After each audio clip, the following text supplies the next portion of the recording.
Hello, Carl here. Welcome to this video on React with TypeScript fundamentals. So in the introduction videos, we learned that JSX was used to render React components, and we had this tree of components that was injected into the HTML page. Components can be class or function based, and we can use TypeScript as well to create strongly typed functions and classes. And we can use interfaces or type aliases to create our own rich types. The components that we created in the introduction video were pretty simple. In this video, we are going to create some pretty interactive components. We're going to use the Code Sandbox tool. We're going to create a new React and TypeScript project. I'm going to start off by creating a new component. So we're actually going to build a shopping list. So we're going to create a component for our shopping list. I'm going to start by importing React. Now this component is going to be a function component, and our function is going to have a parameter, and that parameter is going to have properties or props for short. So we're defining an interface for those props, and it's going to have an items property that's an array of strings. So the shopping list items is going to be an array of strings. Now we're going to define our component. We're going to use a generic parameter to pass our props in, and you can see we've got a FC type from React that we can use to do that. There we've got our props parameter, and it's going to render an unordered list, and then we're going to use JavaScript to map over the items property and render a list item for each item in the items property. We get access to the items property using that props argument. To help React manage updates to the list, we need to give it a key attribute, and that has to be unique for each item. So we're going to use the item text there. Moving back to the index file, we can import our shopping list component, and then we can use that within our app. We're just going to remove some of the stuff that was there when the project was created, because we just want to render our shopping list now. And it's not compiling because we need to give it a prop. So we'll give it an items array, and we'll say that our shopping list is bread, milk and bananas. And as we enter our array, we can see our shopping list being rendered on the right hand side nicely. We can clean this up a little bit by destructuring some stuff. So first of all, the FC type from React we can destructure, and then the properties themselves we can destructure. It just makes our code a little bit cleaner. So how do we use props in class-based components? Well, let's create a second shopping list component. That's going to be class-based. So we've copied the contents of our function component, and we're going to change it up to be a class. The first thing we need to change is the FC type. We want the component type to come through. The props are going to be the same, but this time we are defining a class, and we pass in to the component the props type. And then remember that the render method is the bit that actually outputs the JSX. So we're going to return our unordered list, and we need to destructure our items off our props so that the JSX compiles. Okay, and that's our class-based component. So we can go over and import it, and we need to make sure that it's got a different name, so we'll call it shopping list 2. So shopping list 2 is our class-based component. We'll put it in the app JSX, and we should have 2 shopping lists now rendered, which we do. We can make props optional by putting a question mark in front of the type annotation. So let's do that. So now in our render method, we need to account for the fact that our items property might be undefined. If so, we just render null. Otherwise, we can render our unordered list. We can give the items property a default of bread and milk. So bread and milk will be rendered if items haven't been passed. So if we remove those from our app component, we get bread and milk as we expect. The class component implementation is similar. We put a question mark to signify that the items are optional. Dealing with the default is a little bit different. We're just going to change the items deconstruction to a let and then set that to bread and milk. It's undefined. So if we get rid of the props, we just get bread and milk. But if we put them back, then we see what we specified rendered. Another common requirement is conditional rendering. So let's conditionally render a bold shopping list item if the item is bread. Because we've got access to JavaScript and JSX, we can use an if statement for conditional rendering or a ternary, which is what we're going to do here. In the style attribute, if the item's bread, it's going to be bold, otherwise we're not going to have a style. You can see that's worked on the function component. Do exactly the same on the class component and that works as well. Just going to correct one little thing on our function component. So now that we've got a default, we don't have to deal with the items being undefined because it's always going to be defaulted. So let's get rid of that quickly. We're going to start to make our component interactive and handle events. But before we do that, let's refactor our component a little bit. We're going to put the shopping basket text in a span, and then we're going to have a button which is going to add our item to a basket.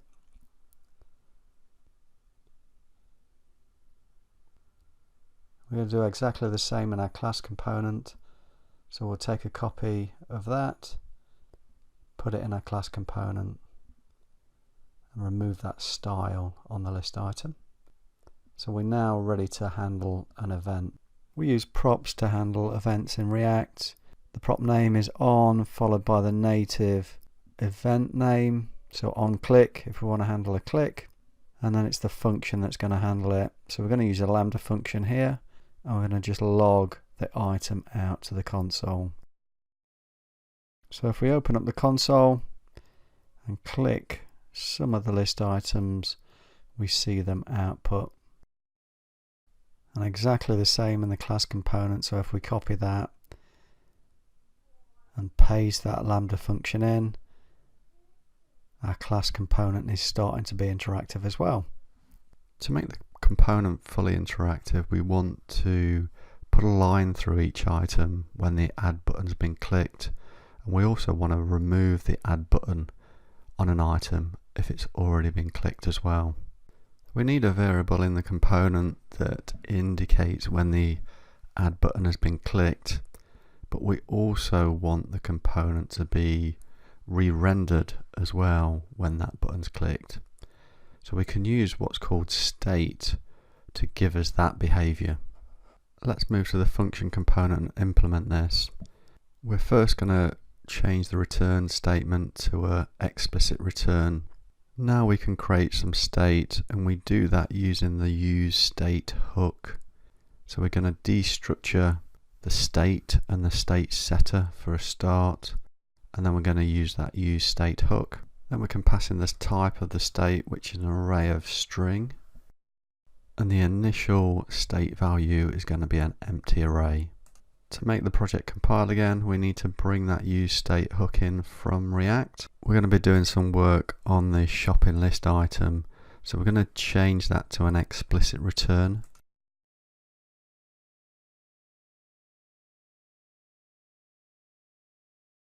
We're going to change the item star from being inlined to a variable so we can manipulate it a little bit more. And we're going to give it a type annotation of CSS properties from React or undefined to make it strongly typed. We're going to import that type from React. We'll just fix the typo in that type annotation.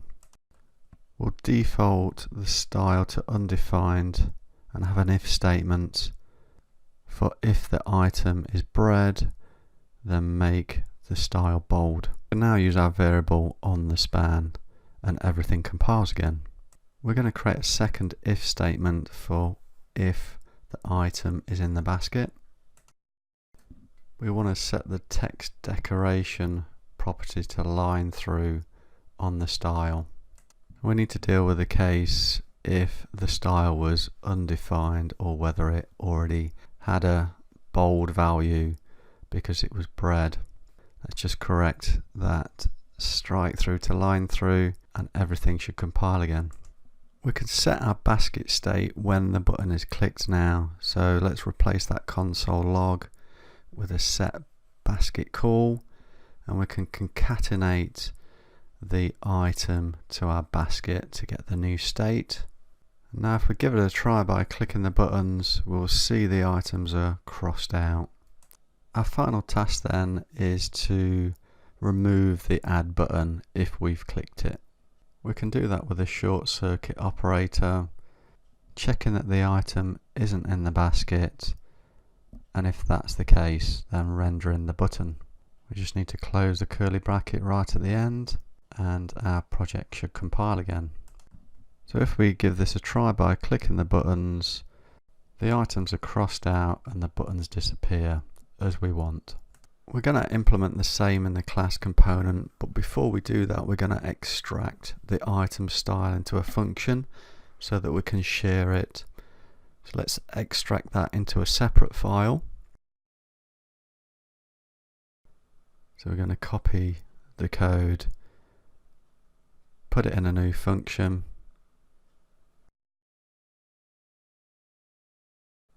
we're going to pass in the item and the basket to that function,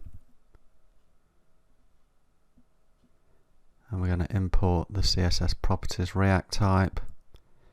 Now we can just reference that function, passing in the item and the basket. We can remove that redundant code. We need to import our function. Everything should compile. I just need to return our style from our function, and then it should work if we click our buttons. There's a problem with the state setter that's not been surfaced yet, and that is that it's asynchronous, so at the moment we might not be getting the up-to-date value of the basket. So we can pass the state in as a parameter and that'll guarantee that we get the up-to-date value. And if we give that a little test, it's working perfectly now. We're going to move to our class component now and implement the same state, but the implementation is going to be very different. First of all, we will create an interface for the state, and that's going to contain our basket. Then we need to pass in that type to the base component, and we're going to have a constructor in our class, and the properties are going to be passed into it, and we need to call super so that the constructor is called in the base class. And then we can initialize our basket state to an empty array. And one key difference with the class component state is that it's all stored in one object called state. We're going to use the state in our render method now, so let's start by destructuring the basket state from our state object. I'm going to pop up and import the style function that we created earlier. So we're going to use that on our span now, and we can pass into that our item as well as our basket, so that should style the span nicely now. And we're going to use a short circuit operator to only show the button if the item isn't in the basket.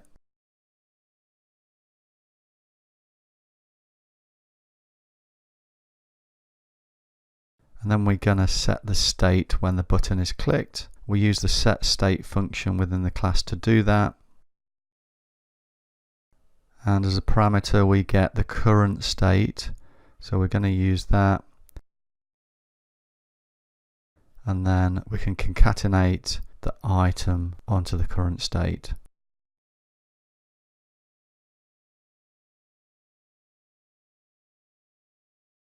We'll tidy up the implicit return, get it all compiling, give it a quick test, and everything is working okay. We're going to have a closer look at what happens when state changes.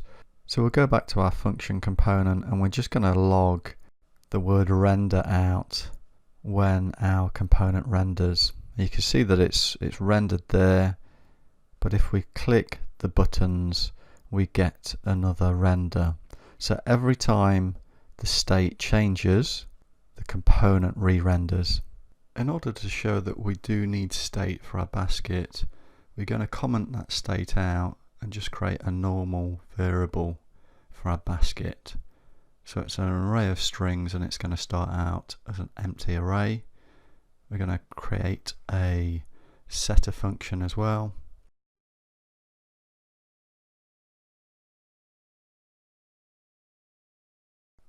So our code compiles, but if we click our buttons now, nothing is happening. So our component is no longer interactive and no re-render occurs when that button is clicked. So if the value of a variable needs to change over the lifetime of a component, then it needs to be state. We'll just revert those changes then, so our basket is state again. We'll just give it a little try just to make sure it's working again, and it does. We're going to move on and add a filter to our shopping list now. So we're going to add some more state and we'll call that filter. And it's just going to be a string, so we don't need to pass in the type, we can just infer that from the default value. We can remove that console log now. And now we're going to create a variable that's going to give us the list of filtered items. So we're going to take our items and then use the array filter method to just return the items where our filter is contained in the item. So that's our filtered items variable complete. We're going to move on to add a search input just above the unordered list, and the value is going to be bound to the filter state, but we can't return two items from a React component, so we need to nest them in a fragment. So let's import React fragment and then nest our search input and our unordered list inside a fragment. Now if we go and try to type into our search box, we'll find that we can't type anything. And this is because the value is set to the filter state, and that filter state is an empty string. So we need to handle changes to the input and update the state. So let's do that. We'll create a handle filter change function. We can strongly type the argument coming into that function using the change event type, which we can import from React. And that's a generic type, so we can pass in our HTML input into there. And then inside the function, we're just going to call our setFilter state setter function to the current value of the input. So if we give our search box a try again, we can see that it now filters the items okay. So our search input is what's called a controlled component now, which just means its value is controlled by state. We're going to do the same in our class-based component now. So we'll add a filter string to our state, we'll initialize that to an empty string. We're going to copy that filter items from our function component. That can be exactly the same in our class component. We're going to destructure our filter from our state. We need to handle changes now on our search input. So we're just going to copy what we had in our function component and we're going to paste it in just above our render method. And we're going to change this to a normal method. And we use this .setState to set our filter state, and we can just copy that current value and remove that function state setter. We need to import the change event type from React, And while we're at it, we'll import the fragment as well, because we're going to need to wrap our unordered list and our search input in a fragment like we did in the function component.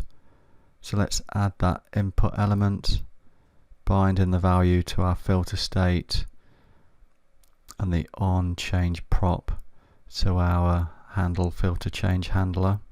We'll change our unordered list now to render from our filtered items, but if we give our search a try, nothing's happening.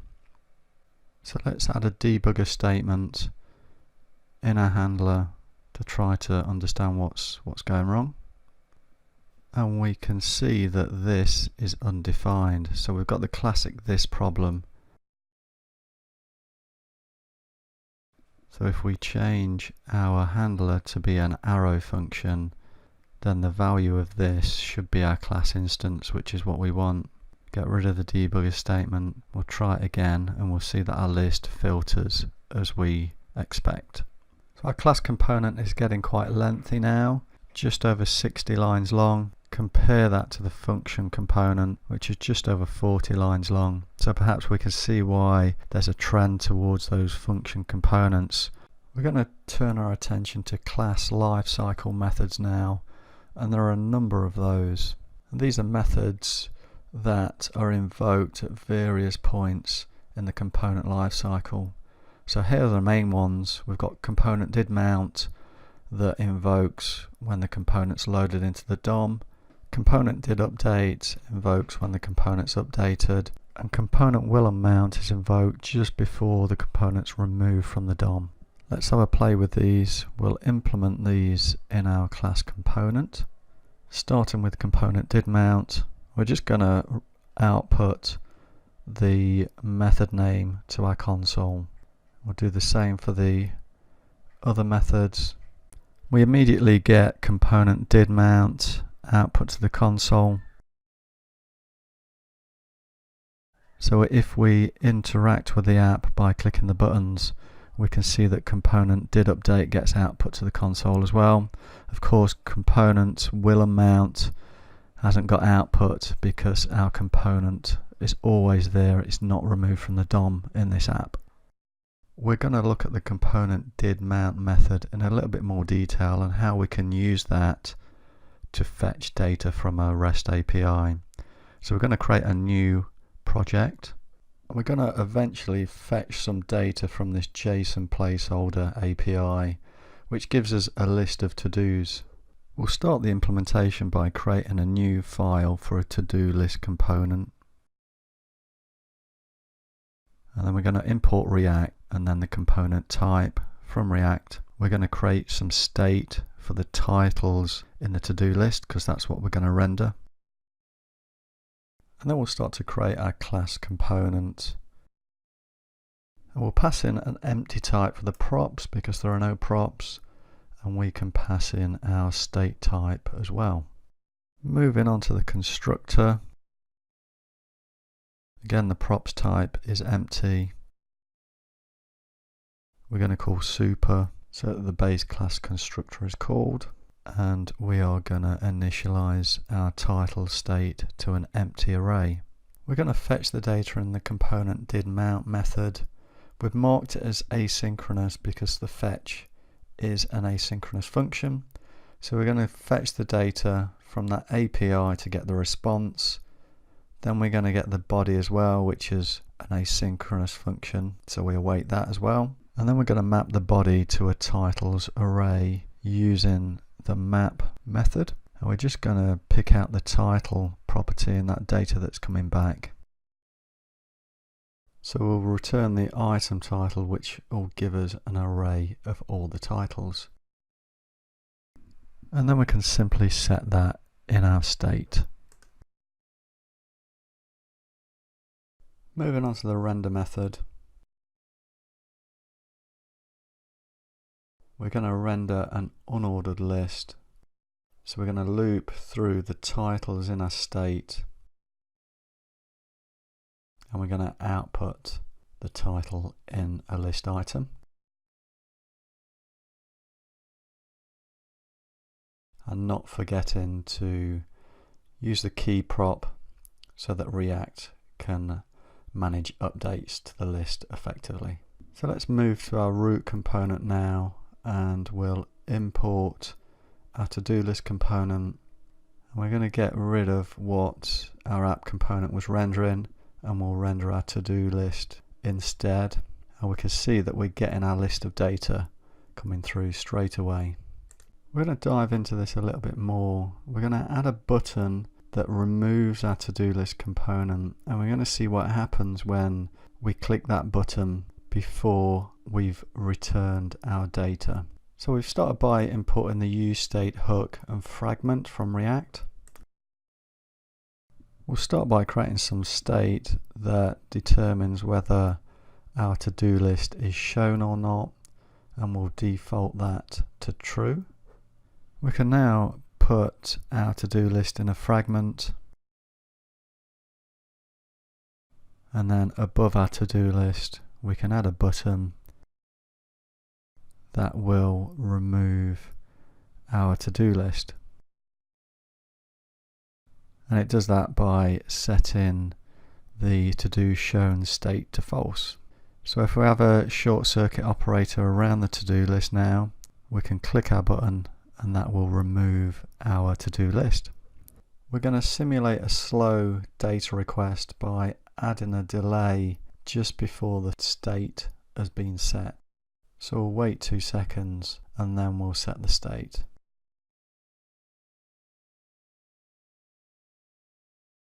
And now we can see there's a delay before our items are rendered. So if we remove the to-do list component before the data comes back, then you can see we get a problem, which is React is trying to set state on a component that is no longer mounted in the DOM. To resolve this, we can set a little flag in our component will_on_mount just to indicate that the component's no longer there. So we'll call that cancelled, and that will live at the class instance level. We'll initialize that to false, and then we can check just before we set the state, is that cancelled flag false? If it is, we're okay to set the state. And if we give that a try, click remove before the data comes back, you'll see that we no longer hit a problem. Function components don't have lifecycle methods.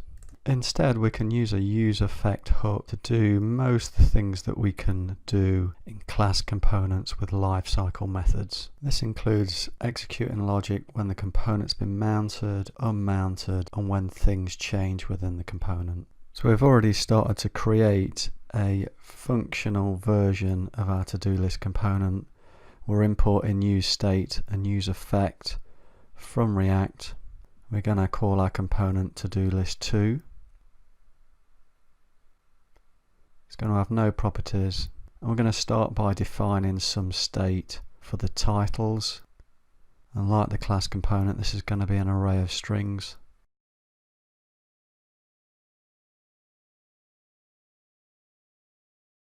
We want to fetch data the same as in our class component, so let's copy that block of code, and we're just going to paste it in here for the time being, and we'll go and get that cancel flag as well and paste it in, and we'll do a little bit of tidying up.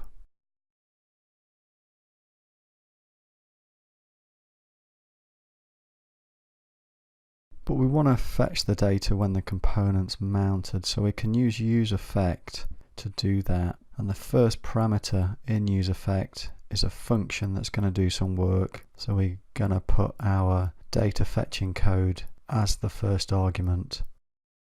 The second argument is an array of dependencies, and if we have an empty array, then it means our function is just going to get executed when the component's mounted, which is exactly what we want. We have a problem though, because we've used a wait and our function's not been marked as asynchronous. So let's try to make it async, and then the useEffect complains because it expects a synchronous function, not an asynchronous function.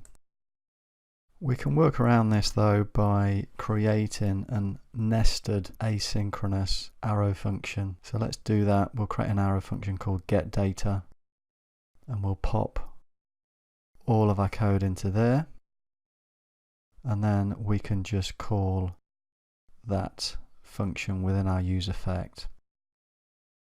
We'll do a little bit of tidying up. So we'll remove that this reference on the cancelled flag. We've also got a clash with title state and a titles variable. So let's move that mapping directly into the state setter. Our last job is to render the component, so we're just going to copy what we had in our class component, paste in, and just remove that this reference, and that compiles nicely.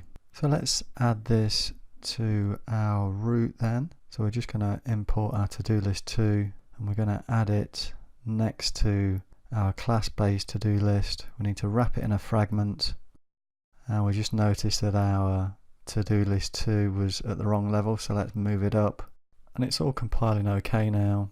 But let's comment the class-based to-do list out so we can see if our function-based one is working. If we refresh the browser after a couple of seconds, we get our data, which is good. Let's do it again, click remove, and we can see we get an error. If we look back at our component, we can see that we're not setting the cancelled flag to true anywhere. So the state's always being set. In the use effect, we can return a function that it should execute when the components are mounted. So let's do that and set that cancelled flag to true. Another little mistake that we need to tidy up is to move that cancel flagged initialization out of the get data call. So now our data will come back okay.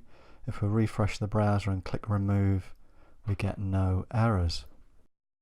So that concludes using use effect to fetch data. And that concludes this video on React and TypeScript fundamentals. Hope you enjoyed the video.